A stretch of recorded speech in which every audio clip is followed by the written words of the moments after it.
Bismillahirrahmanirrahim. Assalamualaikum warahmatullahi wabarakatuh. Alhamdulillahirabbil alamin wa bihi nasta'in ala umuri dunya waddin. Wassalatu wassalamu ala asyrafil anbiya'i wal mursalin sayyidina wa nabiyyina wa maulana Muhammadin wa ala alihi wa ashabihi ajma'in. Amma ba'd. Pemirsa, penikmat kurma kuliah Ramadan yang dirahmati oleh Allah SWT. Alhamdulillah, kali ini kita bertemu kembali dalam kegiatan kuliah Ramadan tahun 1446 Hijriah. Kali ini kita akan mengambil beberapa pelajaran atau hikmah dari peristiwa-peristiwa yang dialami oleh Rasulullah SAW, khususnya ketika sebelum beliau diangkat menjadi Nabi dan Rasul, sebelum beliau terjun berdakwah secara terbuka atau terang-terangan di tengah masyarakat. Pemirsa kurma yang berbahagia, sebagaimana kita ketahui bahwa Rasulullah itu adalah suri tauladan yang baik bagi kita semua di dalam seluruh aspek kehidupan beliau. Allah SWT telah menyampaikan di dalam Al-Quran, surah Al-Ahzab ayat 21. A'udzubillahi minasyaitonirrajim. Laqad kana lakum fi Rasulillahi uswatun hasanah liman kana yarjullaha wal yawmal akhir wa dzakarallaha katsiran. Sungguh telah ada pada diri Rasulullah itu suri tauladan yang baik bagi kalian, bagi orang yang mengharap rahmat Allah, mengharap kedatangan hari akhirat, dan banyak berzikir kepada Allah.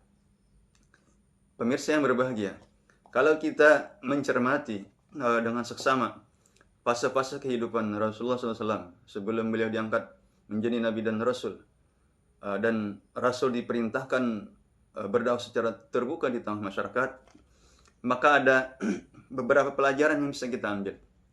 Salah satunya adalah pentingnya personal branding bagi seorang pengemban dakwah. Pada dasarnya tujuan personal branding itu adalah bagaimana agar orang lain percaya kepada diri kita. Artinya kita memiliki trust atau kepercayaan di tengah-tengah masyarakat, sehingga ketika kita berdakwah, masyarakat akan lebih mudah menerima dakwah kita. Pemirsa yang berbahagia, kalau kita mencermati fase-fase kehidupan Rasulullah tersebut sebelum beliau diangkat menjadi Nabi dan Rasul, sebelum beliau diperintahkan berdakwah secara terbuka di tengah masyarakat, maka kita sebagai seorang pengemban dakwah bisa mengambil beberapa pelajaran penting di antaranya. Yang pertama, Rasulullah itu terbiasa hidup dengan kesederhanaan dan kemandirian. Bayangkan, Rasulullah SAW sudah menjadi yatim ketika beliau baru masih di dalam kandungan. Kemudian ibunda beliau Siti Aminah binti Wahab meninggal ketika beliau baru berumur 6 tahun. Kemudian Rasulullah diasuh oleh kakek beliau Abdul Muttalib. 2 tahun kemudian ketika Rasulullah berumur 8 tahun, kakek beliau meninggal. Kemudian beliau diasuh oleh paman beliau Abu Talib. Dan paman beliau bukanlah orang yang kaya. Beliau Abu Talib orang yang memiliki banyak anak dan hidup juga dalam kekurangan. Dari sini kita bisa mengambil pelajaran bahwa seorang pengemban dakwah itu harus terbiasa dengan kesederhanaan, hidup mandiri, tidak menuntut banyak hal, apalagi menuntut banyak kemewahan di dalam berdakwah di tengah masyarakat. Yang kedua, Rasulullah itu memberikan manfaat bagi orang lain. Ketika Rasulullah SAW masih bayi, oleh kakek beliau diasuh atau diminta diasuh oleh wanita dari kalangan Bani Sa'ad. Wanita ini bernama Halimah As-Sa'diyah, Halimah binti Zuhaib As-Sa'diyah. Jadi memang kebiasaan orang-orang Arab, bayi-bayi di Mekah itu dibawa ke tempat pedesaan supaya lebih fasih bahasa Arabnya, supaya hidup lebih sehat jiwanya, dan terhindar dari pada saat itu terjadi wabah penyakit di kota. Dan yang mengasuh Rasulullah pada saat bayi itu adalah Halimah binti Zuhaib As-Sa'diyah. Digambarkan ketika Halimah ini mencari upahan untuk menyusui bayi, beliau itu dalam kondisi kekurangan, kondisi memprihatinkan. Bahkan keledai tunggangan beliau, kemudian unta tunggangan suami beliau ini lemah, kurus, kakinya pecah-pecah karena beban bawaan yang banyak, yang berat. Tapi ketika Halimah mengasuh Rasulullah, menggendong Rasulullah, tiba-tiba keledai tunggangan beliau, unta tunggangan beliau ini menjadi sehat, menjadi gagah. Yang sebelumnya tidak memiliki susu, tiba-tiba unta beliau itu mengandung susu yang banyak. Bahkan diriwayatkan Halimatus Sa'diyah ini ASI beliau sendiri tidak mencukupi untuk anak beliau. Beliau membawa anak kecil juga ketika mencari anak susuan itu. Bahkan tiap malam anaknya menangis karena tidak mencukupi ASI beliau. Sehingga ketika beliau mengasuh Rasulullah, mulai menggendong Rasulullah, tiba-tiba ASI beliau bertambah banyak.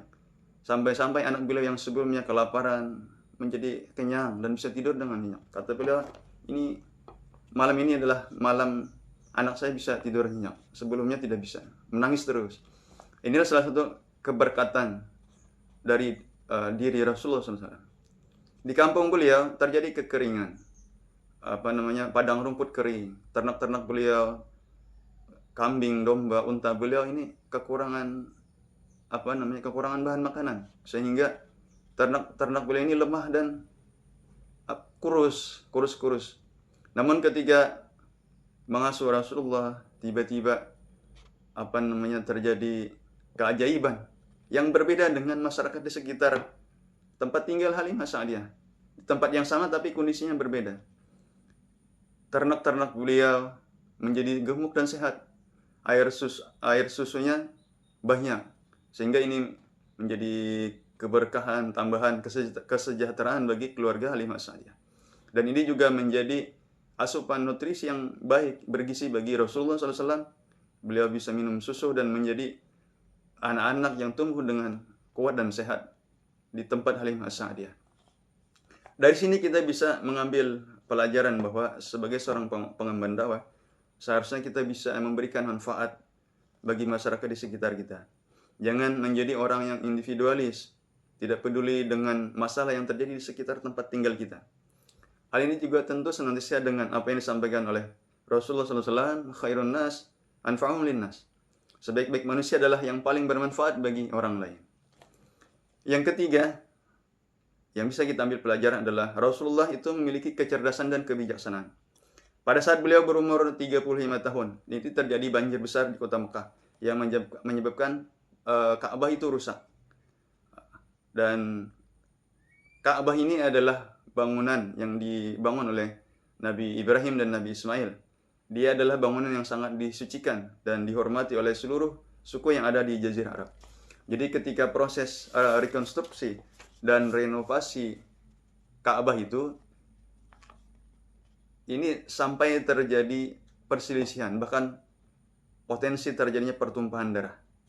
Kenapa? Karena masing-masing suku itu merasa mereka yang ingin mendapatkan keistimewaan, kemuliaan, mengangkat Hajar Aswad, meletakkan Hajar Aswad pada posisinya.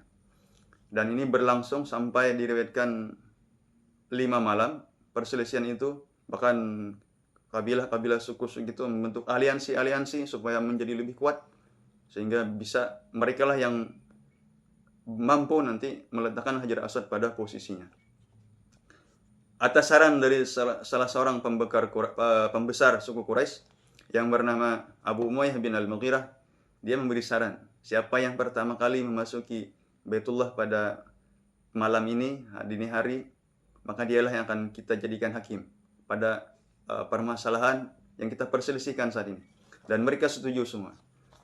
Setelah mereka jaga, mereka perhatikan, ternyata Rasulullah yang masuk ke pintu Baitullah pertama kali.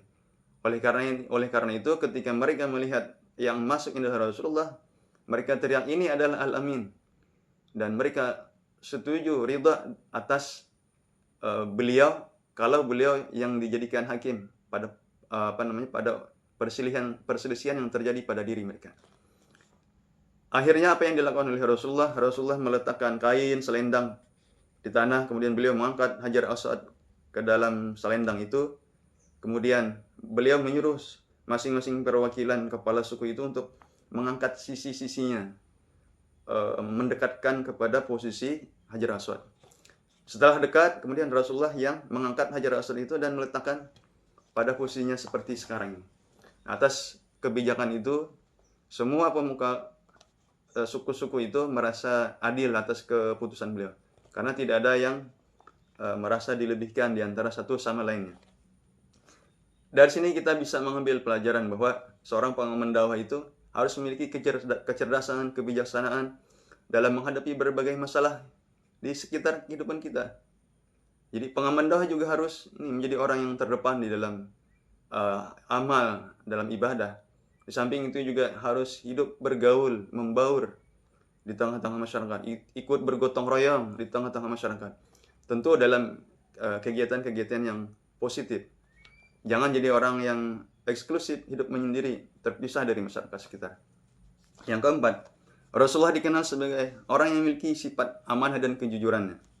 Sejak Rasulullah masih remaja, sudah banyak masyarakat yang mempercayai beliau.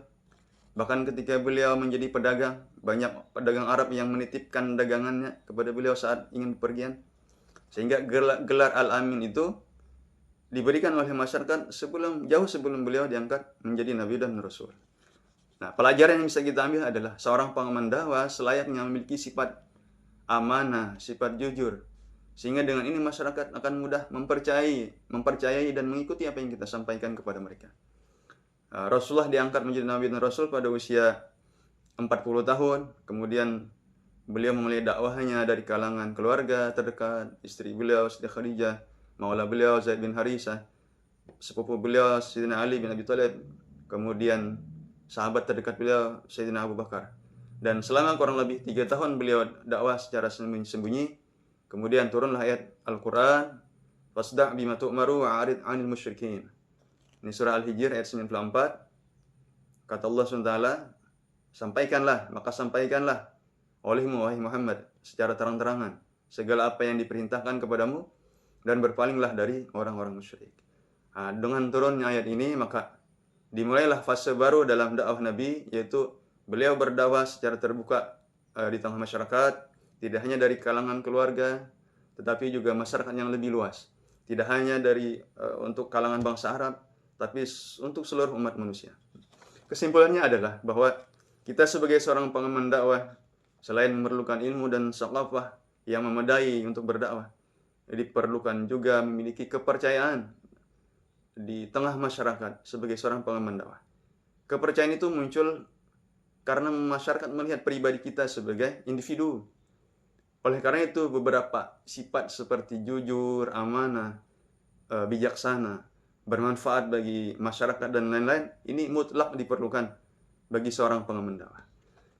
Demikian pemirsa, hadanallah wa iyyakum ajmain. Mudah-mudahan ada manfaatnya. Salah hilaf mohon maaf. Billahi taufiq wal hidayah. Wassalamualaikum warahmatullahi wabarakatuh.